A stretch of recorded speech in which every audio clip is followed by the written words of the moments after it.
Avant de commencer cette vidéo, j'aimerais vous apporter une information extrêmement importante. Je n'ai aucunement l'envie de me suicider, de mettre fin à mes jours, de me jeter depuis un pont du 17e étage ou autre, et j'ai certainement pas envie de finir comme ces deux hommes, deux patriotes, deux voix qui dérangeaient, réduites au silence en moins d'un mois. Coïncidence ou purge méthodique?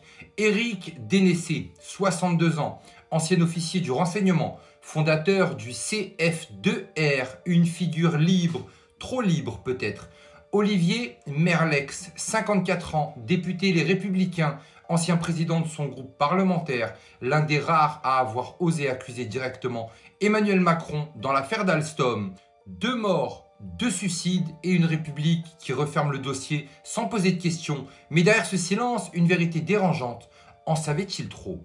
2014, la branche énergie d'Alstom est cédée à General Electric sous la pression de Washington. Beaucoup en sont convaincus. Patrick Cron, PDG d'Alstom, menace de supprimer 5000 emplois pour faire plier Arnaud Montebourg. Emmanuel Macron, alors ministre de l'économie, donne son feu vert. En 2019, Merlex dépose un signalement auprès du parquet de Paris. Il parle d'un pacte de corruption destiné à financer la campagne présidentielle d'Emmanuel Macron. Anticor dépose une plainte pour les mêmes faits. Depuis, le dossier dort au parquet national financier. Merlex, lui, ne dormait pas. Il travaillait encore sur un livre-choc, Dissolution française, prévu pour novembre.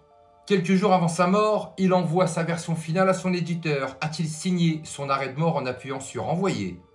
Éric Dénessé est retrouvé mort le 11 juin 2025. Olivier Merlex est retrouvé pendu le 7 juillet 2025. Entre ces deux drames, 3 agents de la DGSI se suicident en 5 mois. Un dans le parking du siège, un chez lui, un autre dans sa voiture de service. Tous avec une arme de poing, tous laissant une lettre d'adieu. Le scénario parfait pour étouffer toute question. Dénessé connaissait les arcanes du renseignement, les jeux troubles de l'Alliance Atlantiste, la guerre économique américaine. Merlex dénonçait un système où la France bradait ses bijoux de famille, trop gênant pour survivre. Pendant que ces voix disparaissent, la justice blanchit Olivier Véran, Agnès Buzyn, Édouard Philippe, pour leur gestion du Covid. Pas d'enquête sérieuse sur les morts évitables, les contrats opaques, ni le pass vaccinal qui bafouait les libertés, mais pour le citoyen, une nouvelle menace. La loi sur les propos anti-républicains, 50 prisons, 75 000 € d'amende pour contester les principes républicains. Mais lesquels? La loi ne le dit pas. Un outil parfait pour museler les réseaux sociaux, Telegram, X et les petits médias de réinformation.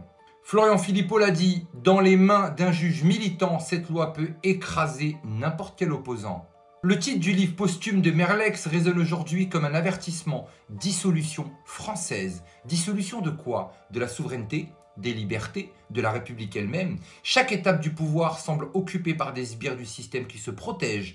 La justice qui classe, les médias qui couvrent, le renseignement qui purge. Est-ce encore une démocratie ou déjà une mafia d'État? On dirait qu'un carnet noir circule, dedans les noms de ceux qui parlent trop, ceux qui résistent, ceux qui pourraient rallumer la flamme. Et à chaque ligne, une croix se rajoute. Le plus glaçant, ces morts en série ne provoquent plus de scandale. Elles provoquent un soupir, un haussement d'épaule, comme si la résignation avait gagné. Éric Dénessé l'avait prévenu, Macron est entré dans un délire total, un délire où l'État espionne, censure, réprime, où les élites s'auto-congratulent pendant que le pays s'effondre dans l'insécurité, le bétonnage, l'effacement culturel. La France qui se voulait phare du monde libre est aujourd'hui 70e en insécurité, proche de la Colombie. Bonne chance à ceux qui pensaient encore pouvoir la sauver. 2 patriotes sont tombés, combien d'autres devront encore payer de leur vie pour qu'enfin la lumière soit faite? La France se disait terre des lumières, mais aujourd'hui, qui rallumera la flamme? Réveillez-vous ou taisez-vous à jamais, mais surtout n'oubliez pas, on n'est clairement pas au bout de nos surprises.